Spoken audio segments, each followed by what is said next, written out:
जून 2022 की एक तपती दोपहर अवनी पैदल चलकर अपने घर की ओर जा रही होती है और वो जो रास्ता था जिस पे वो जा रही थी वो कुछ ज्यादा ही शांत था। कुछ देर बाद अवनी अपने घर के पास पहुंच जाती है और जैसे ही वो गेट खोलने वाली थी कि तभी एक बूढ़ी औरत चिल्लाते हुए आती है और उसका हाथ पकड़कर पीछे खींच लेती है। वो औरत पता नहीं क्या बड़बड़ाए जा रही थी। अवनी को कुछ समझ नहीं आ रहा था। अवनी ने उस औरत को शांत कराया और बोला, आप क्या कहना चाहते हो, जरा साफ साफ बताइए। वो औरत कुछ कहने वाली ही थी कि तभी वहां 2 गार्ड्स आते हैं और उस औरत को पकड़कर अपने साथ ले जाते हैं। वो औरत जाते जाते भी अवनी की तरफ कुछ इशारे कर रही थी जिनसे साफ जाहिर हो रहा था कि वो अवनी को उस घर के अंदर जाने से रोक रही थी। तो कौन थी वो औरत और वो ऐसा क्यों कर रही थी और ऐसा क्या था उस घर में कि वो अवनी को वहां जाने से रोक रही थी और आगे अवनी के साथ क्या होने वाला था। ये सारे सवाल आपके मन में भी जरूर उठ रहे होंगे। तो चलिए इन पे जवाब ढूंढते हैं हमारे आज की वीडियो में। लेकिन उससे पहले हमारे चैनल द सीक्रेट घटना को सब्सक्राइब कीजिए और हमें सपोर्ट कीजिए क्योंकि हमें आपके सपोर्ट की बहुत ही ज़्यादा ज़रूरत है। तो ये कहानी अब शुरू होती है। तो ये बात है 2022 की।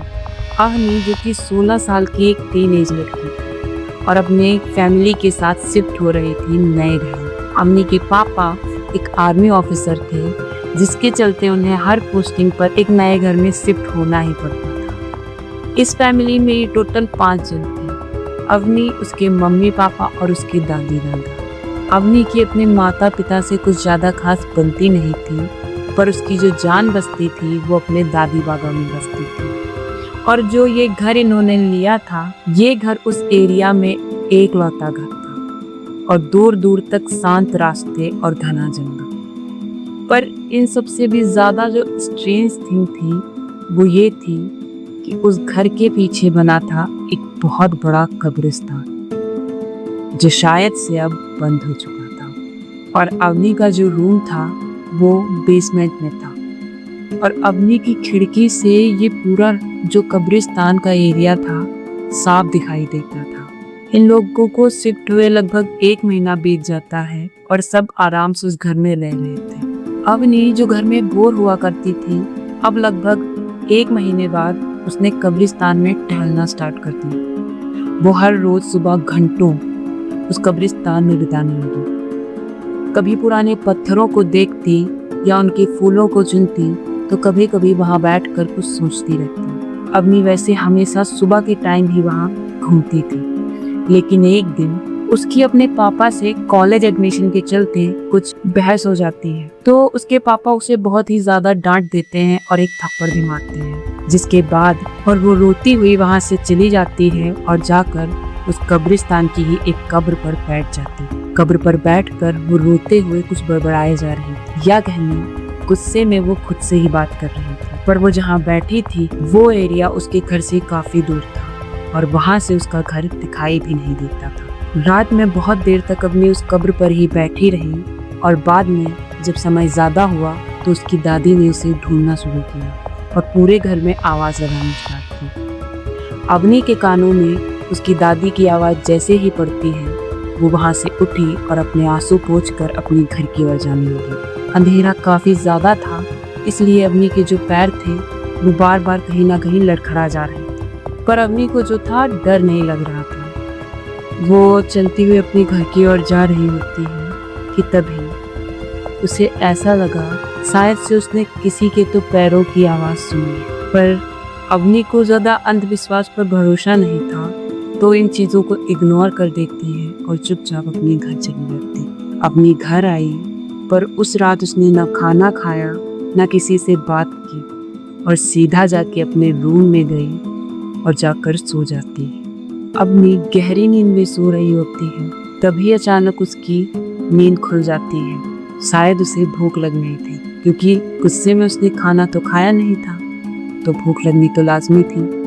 वो उठती है और अपने किचन में गई और वहाँ से खाने के लिए कुछ 2-4 चीज़ें उठाकर लाती है और बैठकर अपने बेड पर उन्हें खाने लगी कि तभी उसकी जो नज़र थी सामने वाली खिड़की पर गई। और जैसा मैंने आपको बताया कि उसकी खिड़की से कब्रिस्तान साफ साफ दिखाई देता था। उसने देखा कि कब्रिस्तान की हर कब्र पर मोमबत्तियां जल रही हैं और उसके बीचों बीच कोई एक परछाई जैसा कुछ खड़ा है। वो शायद से कोई लड़की है। अवनी खिड़की के पास जाकर उसे देख रही होती है और वो लड़की जो थी वहाँ पे, वो जो शैडो थी, वो अवनी की तरफ बढ़ रही होती है। अवनी उसे देखे जा रही थी कि तभी उसके दरवाजे पर नॉक नॉक की आवाज़ हुई। अवनी पीछे मुड़ती है और दरवाज़ा खोलने के लिए चली गई। उसने जब दरवाज़ा खोला तो उस दरवाजे पर उसकी मम्मी थी, जो कि इसलिए उठी थी कि अवनी जो थी किचन की लाइट खुली छोड़ आई थी, इसलिए वो पूछने आई। माँ ने अवनी से पूछा और वहाँ से चली गई। अवनी ने दरवाज़ा बंद किया और जल्दी से खिड़की की तरफ मुड़कर देखती है, पर वो हैरान रह जाती है क्योंकि अभी जो मोमबत्तियाँ वहाँ जल रही थी और जो लड़की वहाँ पर थी, सब अचानक से वैनिश हो चुका था। वहाँ पर कुछ भी नहीं था। पर अवनी ज़्यादा दिमाग नहीं लगाती और ये सोचती है कि शायद वो लड़की कहीं चली गई होगी और जो मोमबत्तियाँ थी वो हवा से बुझ गई होंगी और वो जाकर वापस से अपने बेड पर सो जाती है। अगली सुबह उसे अपने एडमिशन के लिए जाना था, वो भी पापा के साथ, क्योंकि एक रात पहले ही उसकी पापा से बहस हो चुकी थी। तो वो चुपचाप अपने पापा के साथ जाती है, उसे कॉलेज ड्रॉप करते हैं और वहाँ से वो अपना एडमिशन फॉर्म लेकर घर की ओर आ रही है। जो ऑटो था वो भी उसे उसके घर तक नहीं ड्रॉप करता और घर से 1 किलोमीटर पहले ही छोड़कर चले जाता है, क्योंकि जो उसका घर था वो एक ऐसे एरिया में था जहाँ ज़्यादा कोई जाना आना पसंद नहीं करता था। शायद उसका रीज़न था वो कब्रिस्तान। उसका जो घर था वो इतने आउट एरिया में था कि वहाँ तक उसे कोई ऑटो नहीं मिलता। फिर वो मेन रोड तक ऑटो करती है और वहाँ से पैदल ही आ रही होती है। और वो जो रास्ता था जिस पर वो पैदल चलकर आ रही थी वो बहुत ही ज़्यादा सुनसान था। वो धीरे धीरे करके अपने घर के पास आ जाती है और जैसे ही वो गेट खोलने वाली होती है वैसे ही एक बूढ़ी औरत आके उसका हाथ पकड़ती है और उसे घर की तरफ जाने से रोकने लगती है। वो औरत कुछ बड़बड़ाए जा रही थी, पर क्या वो अवनी को समझ नहीं आता। अवनी उसे शांत कराती है और बोलती है, आप क्या कहना चाहते हो, साफ साफ बताइए। वो औरत कुछ कहना चाहती ही थी कि तभी 2 गार्ड्स आते हैं और उसे वहाँ से पकड़कर ले जाते हैं। अवनी उसकी तरफ देखती है, वो औरत अभी भी उससे उस घर में ना जाने के इशारे कर रही होती है, पर अवनी इन सारी चीज़ों को इग्नोर करके अपने घर चली जाती है। वो घर आती है और जाकर अपने रूम में शांति से लेट जाती है। वो पैदल चलकर बहुत ज़्यादा थक चुकी थी तो उसे तुरंत ही नींद आ जाती है। अवनी सो रही होती है कि तभी उसे ऐसा फील हुआ बाहर कोई है जो उसका नाम ले रहा है, वो भी बहुत ही ज़्यादा मिस्टीरियस और क्रीपी आवाज़ में।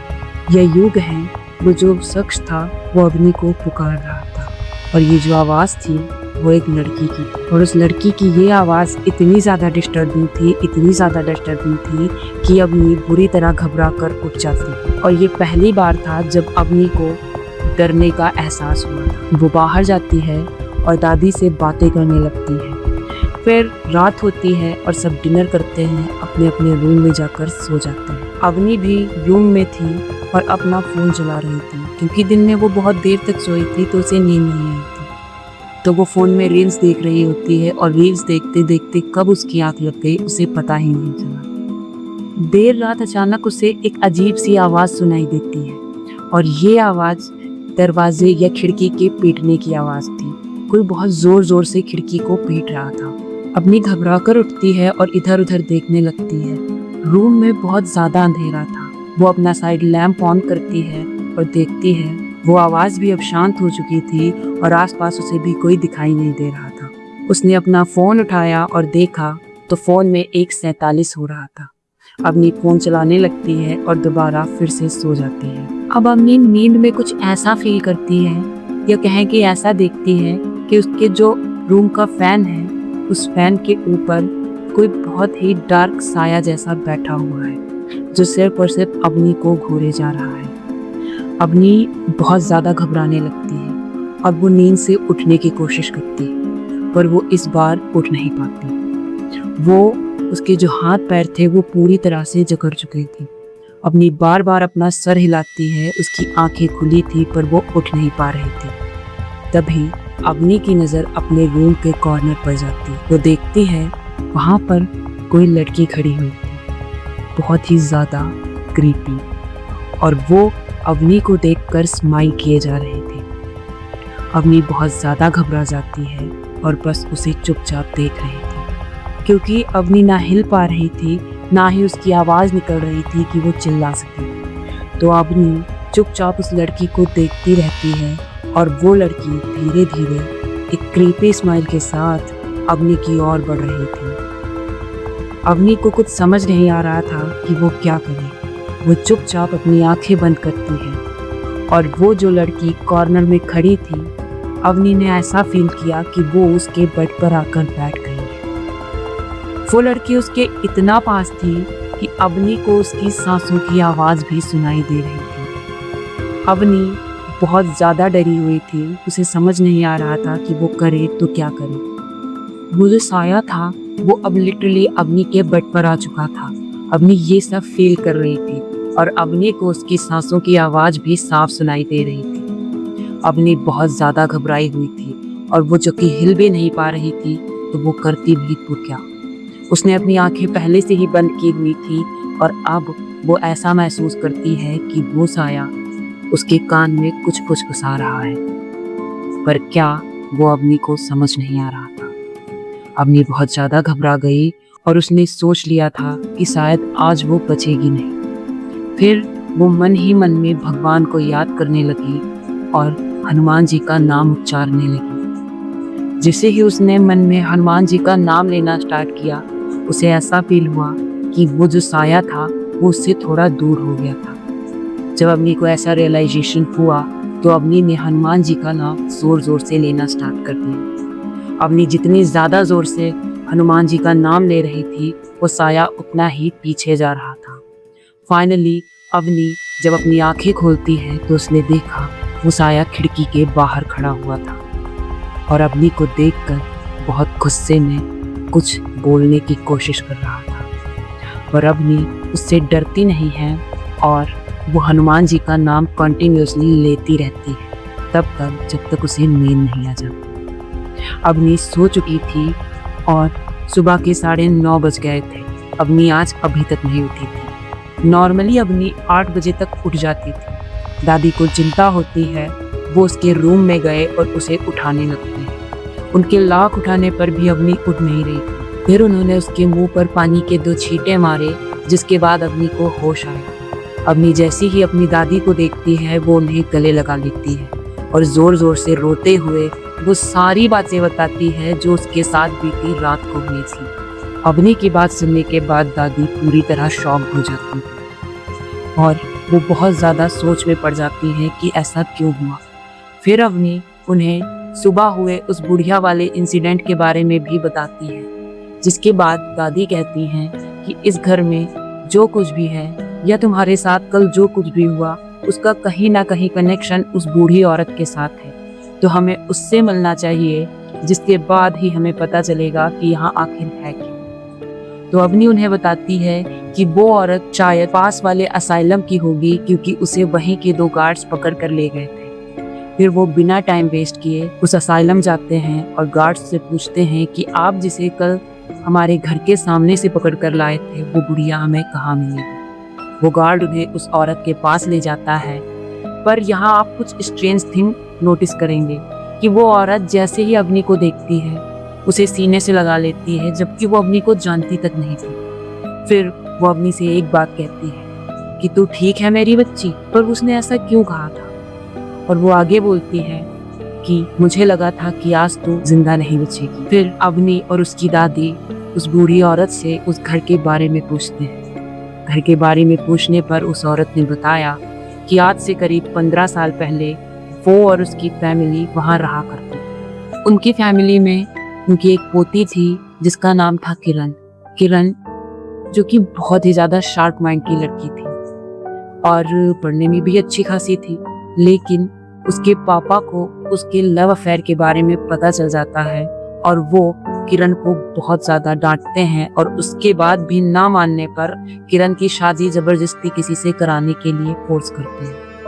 किरण उन्हें बार बार मना करती रही, बार बार मना करती रही, पर वो नहीं माने और फाइनली आखिर में थक हार कर किरण ने सुसाइड कर लिया। और वो जो बेसमेंट वाला रूम था वो किरण का ही रूम था। किरण ने वहीं उसी पंखे से लटक कर अपनी जान दी थी, जिसके बाद किरण की डेड बॉडी को उसी घर के पीछे बने कब्रिस्तान में दफना दिया गया और उसके करीब 3 से 4 दिन बाद उसकी आत्मा पूरे घर में भटकने लगी। उसने अपने पापा तक को मार दिया था, क्योंकि उसकी आत्मा को कहीं ना कहीं ऐसा लगता था कि उसकी जान उन्हीं की वजह से गई है।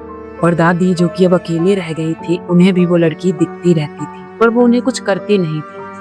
इसलिए दादी वहां से चली जाती हैं और पास के असाइलम में रहने लगती है। उस रात जब अवनी अपने पापा से लड़ाई करने के बाद भागकर कब्रिस्तान में गई थी और रोती हुई एक कब्र पर जाकर बैठी थी, जैसा मैंने आपको पहले बताया, वो जो कब्र थी वो किरण की ही कब्र थी। जिसके बाद उसी रात को किरण अपनी दादी को सपने में दिखती है और बताती है कि कैसे एक लड़की है जो उस घर में अपने पापा से परेशान है, जिसे मैं अपने साथ ले जाऊंगी और उसकी सारी परेशानी दूर कर दूंगी। और उसी दिन से आपने नोटिस किया होगा कि अवनी के साथ ये बुरे इंसिडेंट होना चालू हुए थे। तो उसके बाद वो दादी जो थी वो अवनी से कहती हैं कि अगर तुम ठीक हो और अपनी जान बचाना चाहती तो अब वापस उस घर में कभी मत जाना, क्योंकि कल तुम बच गई इसका ये मतलब नहीं है कि आज भी बच जाओगी। जिसके बाद दादी घर पर कॉल करती हैं और अवनी के पेरेंट्स को सारी बात बताती हैं और वहाँ से वो और अवनी अपने गांव लौट जाते हैं। जिसके बाद शाम तक उनके पापा मम्मी भी आ गए और वो हमेशा के लिए उस घर को छोड़ देते हैं। तो ये थी अवनी की कहानी। जो अवनी के साथ हुआ उसने हमारे साथ शेयर किया। तो अगर आपके पास भी ऐसे कुछ इंसिडेंट्स हैं तो हमारे साथ शेयर करें हमारी ईमेल आईडी पर, जिन्हें हम अपने वीडियो में यूज़ करेंगे और लोगों को बताएंगे कि इस दुनिया में भूत प्रेत आत्माओं जैसी चीज़ें सच में होती हैं और जिनके साथ ये इंसिडेंट होते हैं वो उन चीज़ों को चाह कर भी भूल नहीं पाते। तो आज के लिए बस इतना ही। जाते जाते चैनल को सब्सक्राइब करके जाइएगा और प्लीज़ हमें आपके सपोर्ट की बहुत ज़रूरत है, तो प्लीज़ गाइस हमें सपोर्ट करिए। फिर मिलेंगे एक नए एपिसोड के साथ द सीक्रेट घटना।